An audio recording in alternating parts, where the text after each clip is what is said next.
तो जो आजकल काफ़ी प्रचलित काफ़ी फेमस जो महंत हैं शास्त्री धीरेन्द्र कुमार शास्त्री जी भागेश्वर धाम सरकार, उनके बारे में तो हमेशा ही मेरे सामने प्रश्न आता है। अभी वो लंदन में भी गए थे, वहाँ से भी मेरे दोस्त का फ़ोन आया कि वो यहाँ पर आए हुए एकदम सटीक बता रहे हैं। और इंडिया से भी फ़ोन आता रहता है, दुबई में भी मेरे जितने भी कंसल्टिंग करने के लिए लोग आते हैं, सबके मन में मोटा मोटी सवाल रहता है कि ये शास्त्री जो है भागेश्वर धाम सरकार आजकल काफ़ी चल रहे हैं, कैसे बता देते हैं कि उस व्यक्ति ने फलाना समय में तुम्हारे ऊपर तंत्र कर दिया है, उधर भूत आ गए हैं और ये के ऊपर हो गया है और आप में नेगेटिविटी है, नहीं ये मेडिकल इशू है, ये इशू है, वो कैसे इतना सटीक बताते हैं। तो दोस्तों आज मैं आपको परत दर परत एक एक कॉन्सेप्चुअली समझाऊंगा कि कितनी ये तरह की विधियां हैं, कितने हमारे शास्त्र हैं, कितनी साधनाएं हैं जिनके द्वारा ये बताया जा सकता है, और वो क्या उनके पीछे का राज है, कौन सा रहस्य उनके पीछे का है जिसके द्वारा वो लोगों को सटीक बात बता देते हैं कि तुम्हारे साथ ये था, तुम्हारे साथ क्या प्रश्न है, ये सब बता देते हैं। नमस्कार दोस्तों,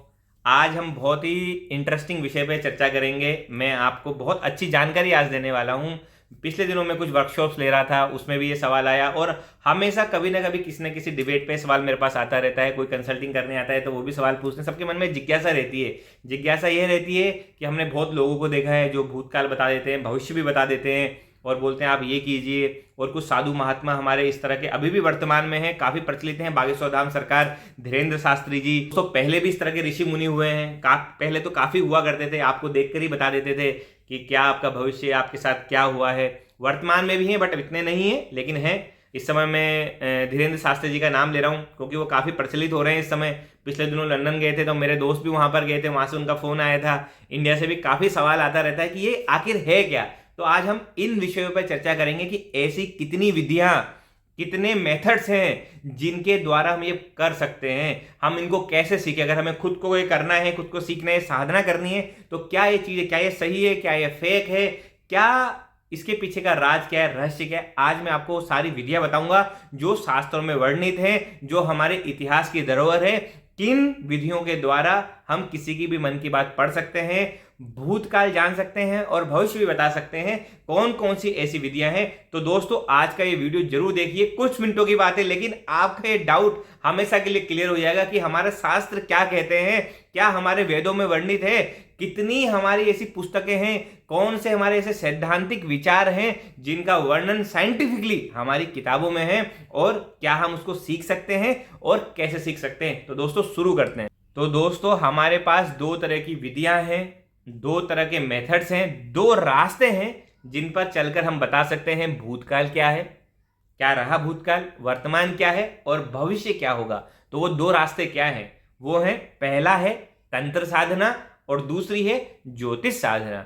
तो पहले मैं आपको कुछ तंत्र साधना के बारे में बताऊंगा और कुछ ज्योतिष साधना के बारे में बताऊंगा। फिर मैं आपको बताऊंगा कि जो भागेश्वर धाम सरकार है वो कौन सी साधना के द्वारा आपको बता पाते हैं। तो तंत्र साधना के भी कुछ प्रकार हैं। तंत्र साधना के अंदर कुछ प्रमुख प्रचलित साधनाएं मैं आपको बताऊंगा। वो है दक्षिण मार्ग साधना, पश्चिम मार्ग साधना, अघोरी साधना, छाया साधना, कर्ण पिशाचिनी साधना। तो ये कुछ साधनाएं हैं, बहुत ही प्रचलित साधनाएं और बहुत आसानी से सीखी जा सकती साधनाएं।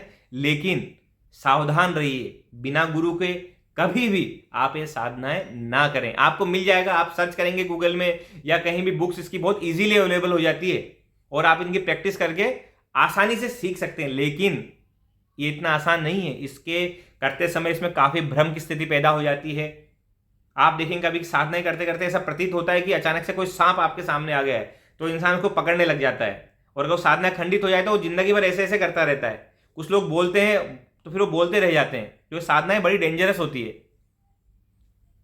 अगर आपके पास कोई एक्सपर्ट गुरु नहीं है तो आप ये साधनाएं ना करें। तो मैं आपको आज कर्ण पिशाचिनी साधना के बारे में थोड़ा सा ज्ञान देता हूं। तो कर्ण पिशाचिनी साधना, जैसा नाम है कर्ण पिशाचिनी, तो क्या होता है, जो साधक होता है, जो गुरु होता है, उस आत्मा को, उस पिशाच को साध लेता है। वो आत्मा अच्छी हो सकती है, वो आत्मा बुरी हो सकती है।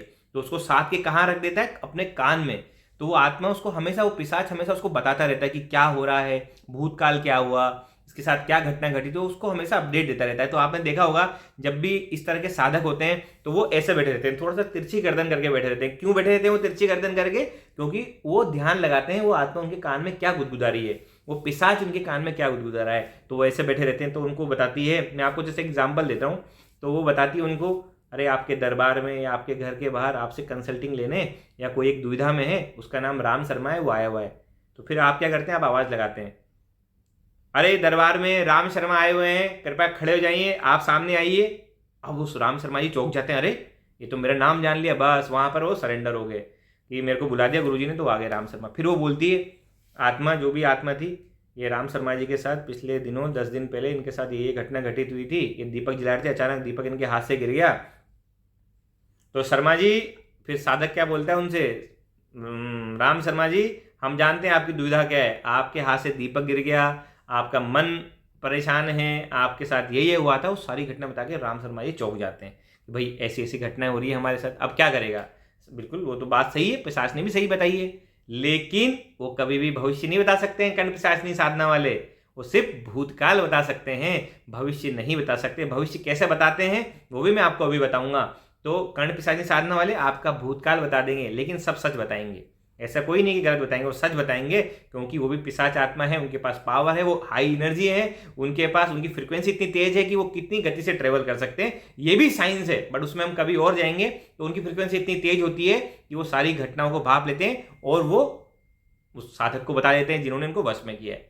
तो दोस्तों मैं बोलूंगा इस तरह की साधनाएं नहीं करनी चाहिए। मैं आपको सिर्फ सवाल आए थे इसलिए बता रहा हूं, मैं तो वैदिक ब्राह्मण हूं, वैदिक पंडित हूं, मैं भक्ति मार्ग में चलने वाला इंसान हूं। मैं तंत्र साधना में विश्वास नहीं रखता, मैं मंत्र साधना में विश्वास रखता हूं, मैं भक्ति साधना में विश्वास रखता हूं, मैं ज्योतिष शास्त्र में विश्वास रखता हूं। तो मैं भक्ति मार्ग में चलता हूं, हनुमान जी और राम जी की स्तुति करता हूं।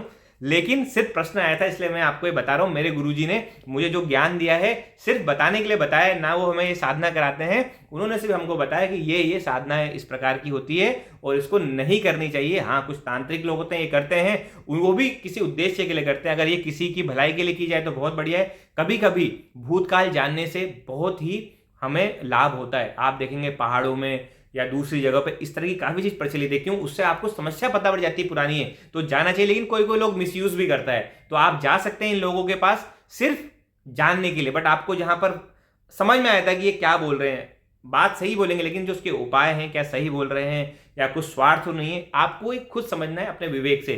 लेकिन जाने में इनके पास कोई बुराई नहीं है। अगर आप किसी मुसीबत में किसी समस्या में, तो ये लोग भी आपका समाधान कर सकते हैं। आपको भूतकाल में कोई समस्या रही होगी तो वो बता देंगे कि आपके साथ ऐसी घटना घटित हुई थी, उसकी वजह से आपको ये परेशानी हो रही है। तो इसमें जरूर लाभ मिलता है। मैं ये नहीं बोल रहा हूं कि लोग खराब होते हैं, हर तरह की साधना किसी की भलाई के लिए ही की गई है। और इसका निर्माण, इसकी उत्पत्ति किसने की थी पता है? भगवान शिव ने ही तंत्र साधना की उत्पत्ति की थी लोगों की भलाई के लिए। आज वो आते आते बुराई में परिवर्तित हो गई है। कुछ लोग काला जादू और ब्लैक मैजिक नाम उसमें जुड़ गया है, लेकिन ये तंत्र साधना हुआ करती थी जो लोगों की भलाई के लिए भगवान शिव ने ही इसको जन्म दिया तंत्र साधना को। तो अब हम आते हैं ज्योतिष शास्त्र के ऊपर। तंत्र साधना में और भी साधनाएं होती है, छाया साधना होती है, अघोरी साधना होती है। छाया साधना में आपकी खुद की छाया को आप साध सकते हैं, किसी और की छाया को, जिसको छो भी बोलते हैं। वो अच्छा भी हो सकता है, वो बुरा भी हो सकता है, और वो आपका हो सकता है कोई परिचित हो या पूर्वज हो या कोई भी हो, तो वो छाया साधना भी होती है। वो उसके लिए बड़ा आपको सात्विक रहना पड़ता है। काफी विधियां हैं जो एक्सपर्ट गुरु हैं वो लोग जानते हैं। और अगर आप कोई इंटरेस्टेड है तो आप ऐसे गुरु आप ढूंढिए, उनकी तलाश में जाइए। हाँ, मैं उत्तराखंड और हिमाचल प्रदेश में, राजस्थान में मैंने काफ़ी गुरुओं को इस तरह का देखा है जिन लोगों को ये साधनाएं आती है, और किसी को तो by birth bye God gift ये चीज़ें आती है छाया साधना में। तो छाया साधना में छाया भी अपनी सवारी को ढूंढ लेती है, तो उसको सवारी और छाया बोलते हैं कि छाया किसके शरीर में जाएगी, तो वो अपनी सवारी को ढूंढ लेती है। तो वो देवी शक्ति हो सकती है, वो प्रेत शक्ति होती है। तो छाया साधना में किसी भी प्रकार की शक्ति हो सकती है, तो उसमें छाया भी ढूंढ सकती है और आप छाया को भी अपने अंदर प्रवेश करा सकते हैं। दोनों तरह से ये संभव है, ये लोगों की भलाई के लिए होना चाहिए। अब मैं आता हूं ज्योतिष शास्त्र के ऊपर। ज्योतिष शास्त्र क्या है? ये एक वेदांग है। वेदांग माने वेदों का अंग। वेदांग कितने हैं? वेदांग हैं 6। कौन कौन से हैं? छंद, कल्प, निरुक्त, व्याकरण, शिक्षा और ज्योतिष। ज्योतिष को क्या कहा गया है? वेदस्य निर्मलम चक्षु, वेदों का चक्षु माने नेत्र। ज्योतिष क्या है? आई ऑफ वेदास। तो आई क्या करती है? सब कुछ देखती है। तो वेदस्य निर्मलम चक्षु ज्योतिष शास्त्रम कल्मषम विनेत दखलिम श्रोतम स्मार्त कर्म न सिद्ध्यते। तो कहा क्या गया है? जो हमारा ज्योतिष है वो आंख है, और बिना ज्योतिष शास्त्र के कोई भी कर्म सफल नहीं होता है। क्यों? क्योंकि सही नक्षत्र, सही समय का ज्ञान ज्योतिष कराता है। तो ज्योतिष एक शास्त्र है, एक विज्ञान है जो ग्रह गणित पर आधारित है, प्योरली साइंटिफिक है। इसमें समय की यूनिट्स, जो टाइम की यूनिट्स है, इंग्लिश यूनिट्स हमारे पास क्या, नैनो सेकेंड्स, मिली सेकेंड्स, इसके अंदर जो हम मेजर कर सकते हैं बहुत ही छोटी, एक आप आंखों की पलक झपकते हैं उसका 1,00,000 हिस्सा जो टाइम हो रहा है, उतने तक की भी गणना से कैलकुलेशन की गई है। तो ज्योतिष शास्त्र बहुत एक्यूरेट साइंस है जो सटीक बताती है, और ये भूत भी बताती है और ये भविष्य भी बताती है। तो ज्योतिष शास्त्र एक ऐसा शास्त्र है जो प्योरली भगवान की देन है, हमारे वेदों की देन है। ज्योतिष वेदांग है, वेदों का छठा अंग है, मैंने आपको बताया। इससे हम सारी चीज, वर्तमान, भूत और भविष्य बहुत ही सटीक तरीके से बता सकते हैं। अब ज्योतिष के अंदर क्या क्या आता है? तो ज्योतिष के अंदर जनरली जो प्रचलित हैं त्रिस्कंधात्मक हैं, सिद्धांत, संहिता और होरा। सिद्धांत के अंदर गणित आता है, संहिता के अंदर भूगोल, भ्रमण पूरा कि किस तरह से भूकंप आएगा, ग्रहण कब होगा, ज्वार भाटा कब आएगा, टाइड्स क्या, संहिता का पार्ट है। होरा के अंदर फलित शास्त्र कि कब है, मुहूर्त क्या सही है, आपके अंदर क्या प्रभाव होगा, वर्षफल क्या है, आपकी राशि क्या है, ये होरा का पार्ट होता है। इसके अलावा भी 2 स्कंधात्मक और हैं, पंचस्कंधात्मक, जिसके वो बोला जाता है प्रश्न शास्त्र और शकुन शास्त्र। ये काफी अच्छे हैं। शकुन शास्त्र क्या है, इस समय क्या घटनाएं हो रही है। शकुन, आप शकुन के बेस पर आप प्रिडिक्शंस कर सकते हैं, आप घटनाएं कैलकुलेशन कर सकते हैं। इस समय ये शकुन हुआ, इस समय कौन सा लगन चल रहा है, नक्षत्र की स्थिति क्या है, अब क्या होने वाला है। ये बहुत एक्यूरेट साइंस है। ये 5वीं शताब्दी से लेकर 7वीं शताब्दी तक बहुत ही प्रचलन में था और बहुत ही सटीक हुआ करता था। जैन संतों ने, जैन मुनियों ने इनका काफी प्रयोग किया और काफी किताबें लिखी गई है इन पे। कभी आपको समय मिले तो किताबें जरूर पढ़ना, प्रश्न शास्त्र पर और शकुन शास्त्र पर।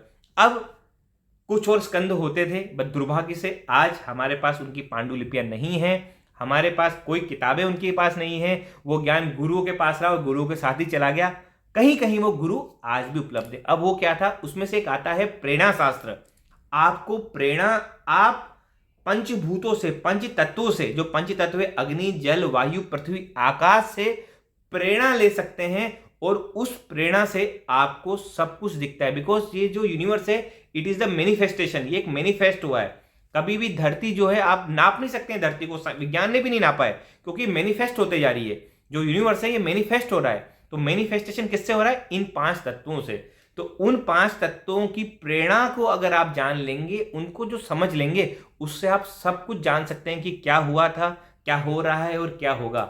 लेकिन ये शास्त्र आज हमारे सामने किसी भी किताब में, किसी भी पुस्तक में, किसी भी पांडुलिपि रूप में उपलब्ध नहीं है। तो कुछ गुरु आज भी हैं जिनको ये ज्ञान है, लेकिन ये ज्ञान वो कैसे पा रहे हैं? वो इंट्यूशन से पा रहे हैं, वो प्रेरणा से ही पा रहे हैं। मतलब गुरु ने उनको दीक्षा दी और गुरु ने अपना आशीर्वाद रूप में उनको ये प्रेरणा दे दी, इंट्यूशंस की सिद्धि उनको दे दी। तो ये किसी लिखित फॉर्म में, किसी वैज्ञानिक फॉर्म में आज उपलब्ध नहीं है। लेकिन हाँ, कुछ गुरु ऐसे हैं जिनको सिद्धि मिल गई है अपने गुरुओं से। तो गुरु क्या करता है, अपना शिष्य चुनते हैं। ओके, अभी ये मेरे शिष्य हैं, ये इस परंपरा को आगे चलाएंगे। तो वो प्रेरणा शास्त्र की, इंट्यूशंस की जो पावर है, उतनी इफेक्टिव तो नहीं होगी 100% जो गुरुओं को होती थी। 50-60% वो अपने शिष्यों को ट्रांसफर कर देते हैं। अब वो जो आजकल के शिष्य हैं, वो जब अपने शिष्यों को करेंगे तो 50% से 30% हो जाएगी, धीरे धीरे वो लुप्त हो जाएगी। लेकिन दुर्भाग्य से आज हमारे पास जिस तरह ज्योतिष शास्त्र है, पूरा मैथमेटिक्स है, उसके पीछे सिद्धांत है, संहिताएं हो रहा है, पूरी किताबें हैं, पुस्तकें आप पढ़ के सीख सकते हैं। लेकिन प्रेरणा शास्त्र आप पढ़ के सीख नहीं सकते, उसके लिए आपको गुरु ही लगेगा, गुरु, और वो गुरु चुनेगा कि क्या ये शिष्य इसके काबिल है सिद्धि को पाने के। तो दोस्तों, इस तरह के प्रेरणा शास्त्र है। तो दोस्तों, अभी मैंने आपको वेदांगों के बारे में बताया, ज्योतिष शास्त्र के कितने स्कंद होते हैं, सिद्धांत, संहिता, होरा, प्रश्न, निमित्त शास्त्र, सगुन शास्त्र के बारे में बताया, प्रेरणा शास्त्र के बारे में बताया, आपको तंत्र साधना के अंदर कंड पिशाचनी साधनाएं बताया, छाया साधना बताया, और भी पश्चिम मार्ग, दक्षिण मार्ग, और भी साधनाएं होती तंत्र साधना। आपको क्या लगता है, जो धीरेन्द्र कुमार शास्त्री जी हैं, हमारे बागेश्वर धाम सरकार के जो महाराज हैं, महंत हैं, वो कौन सी साधना के द्वारा, कौन से तरीके से लोगों की मन की बात जानते हैं, उनको उपाय देते हैं? तो ये आप सोचिए, इसको बहुत लोगों के मन में भ्रम है, या बहुत लोग सोचते हैं कि इनको कंड पिशाचनी साधना इन्होंने सिद्ध कर रखी है, उसके द्वारा ये बताते हैं। लेकिन दोस्तों, जो मेरा अनुभव है, जो मेरा मानना है, जो व्यक्ति हनुमान जी का भक्त हो, जो राम कथा कर रहे हैं, जो सुंदर कांड की चौपाइयाँ पढ़ रहे हैं, मित्रों सुंदर कांड की चौपाइयों में इतनी ताकत है, कोई पिशाच सामने नहीं आ सकता है। वो सुंदर कांड की चौपाइयाँ उनके मुंह में रहती है, उनके पास कभी पिशाच आ ही नहीं सकता। तो कर्ण पिशाचनी साधना तो वो नहीं कर सकता, ये मुझे पूर्ण विश्वास है। उनके हाथ में मुद्गल रहता है, जिसके पास मुद्गल हो बालाजी का नाम मुंह पे हो, वो कभी भी कर्ण पिशाचनी साधना नहीं कर सकते, ये तो मुझे पूर्ण विश्वास है। अब जो मुझे लगता है वो उनके पास जो साधना है, जो सन्यासी बाबा थे, जो भी दादा गुरु थे, उनके जो गुरु दादा गुरु और सन्यासी बाबा रहे हैं, उनके पास प्रेरणा शास्त्र की जानकारी सिद्धि थी, वो सिद्धि इनको वो देके गए हैं, इनको प्राप्त करिए। तो वो उस प्रेरणा के द्वारा, जब भी वो उनको प्रेरणा देते हैं, उसके द्वारा लोगों की समस्याओं का निराकरण करते हैं। ये ही इसकी पीछे का रहस्य है। अब मुझे तो उनसे कभी मिलने का मौका प्राप्त हुआ नहीं, जब भी मैं उनसे मिलूंगा इस बारे में जरूर चर्चा करूंगा। और जहां तक मुझे लगता है, जितना मैंने पढ़ा है वेदों को और जितनी मैं भक्ति मार्ग पे चला हूं, उसके द्वारा मुझे पूर्ण विश्वास है कि ये प्रेरणा शास्त्र के द्वारा ही, प्रेरणा सिद्धि के द्वारा ही लोगों की समस्याओं का निराकरण करते हैं। तो मित्रों, आप कभी भी परेशान हो, किसी भी समस्याओं में हो, तो कभी भी किसी बड़े गुरु साधु महात्मा के पास आप जाइए जरूर। आप उनकी बातें सुनिए, आप समझिए, आप हो सकता है आपको आपकी समस्या का हल मिले, या आपको कारण तो अवश्य ये दे देंगे। चाहे तंत्र साधना के पास जाओ, आप किसी भी साधना के पास जाओ, तो वो आपको आपकी समस्या का रूट कॉज तो दे देंगे, लेकिन जो उसका उपाय आपको खुद को सोचते हैं क्या है उपाय, कहीं उनके स्वार्थ के कारण तो उपाय नहीं बता रहे। और सबसे मैं तो एक चीज नोट करके चलता हूं, अगर उपाय के अंदर हिंसा होती है तो उपाय ना कीजिए। हिंसा किसी भी प्रकार की हिंसा हो सकती है, जानवरों की बलि देनी हो, जानवर के ऊपर हिंसा हो, किसी पे मन से किसी को कुछ करना हो, या किसी भी तरह की हिंसा हो इंसानों के ऊपर, जानवरों के ऊपर, आप उससे कृपया करके बचिए। ज्योतिष शास्त्र में, वेदों में हिंसा बिल्कुल नगण्य बताई गई है, जीरो बताई गई है। आप हिंसा से उपाय नहीं कर सकते हैं। हिंसा से कभी भी, ये मैं आपको गारंटीड बोल सकता हूं, आप कितनी बलि दे दीजिए, कभी भी हिंसा से आपके उपाय हो ही नहीं सकते। हो सकता है शॉर्ट टर्म में आपका कुछ उपाय, कोई चीज सिद्ध हो जाए, लेकिन लॉन्ग टर्म में आपको उसका नुकसान ही हुआ। क्यों? क्योंकि जो भी हिंसा हुई है, वो नेगेटिविटी कहाँ जाएगी? Energy can neither be created nor destroyed. जिस समय जिस भी जानवर की बलि, उसके अंदर की जो नेगेटिविटी निकली है वो कहाँ जाएगी? वो भी इसी एटमोस्फेयर में व्याप्त है। तो वो नेगेटिव एनर्जी आपको ढूंढेगी एक दिन, और उसका परिणाम आपको भुगतना पड़ेगा। तो दोस्तों, हिंसा से बचिए, गलत उपाय कृपया करके न कीजिए, भक्ति मार्ग में चलिए, वैदिक संस्कृति को अपनाइए, मंत्र जाप कीजिए, भजन संध्या कीजिए, आनंद लीजिए, राम नाम में जपिए, राम राम जय जय राम श्री राम कीजिए, हनुमान जी की भक्ति में मस्त रहिए और अपना जीवन आनंदित कीजिए। आशा करता हूँ आपको समझ में आया होगा आज का विषय। बहुत सवाल, बहुत बार मेरे पास ये प्रश्न आ रहे थे, तो मैंने सोचा आज ये छोटा सा वीडियो बना के लोगों की शंकाओं का समाधान करूं। ये काफी बड़ा विषय है, एक एक चीज पे काफी हम लंबा डिस्कशन कर सकते हैं, एक एक साधना के बारे में डिस्कशन कर सकते हैं, लेकिन कभी हम इस पे चर्चा करेंगे। मेरा जो मूल विषय है वो है ज्योतिष शास्त्र, भक्ति मार्ग, ये मैं इनको अपनाता हूँ, इस पे मैं चलूंगा। बट आज ये प्रश्न काफी समय से आ रहा था, तो मैंने सोचा इस प्रश्न को लिया जाए और बताया जाए। तो दोस्तों, मिलता हूं आपको अगले वीडियो पे, तब तक के लिए जय श्री राम, जय हनुमान।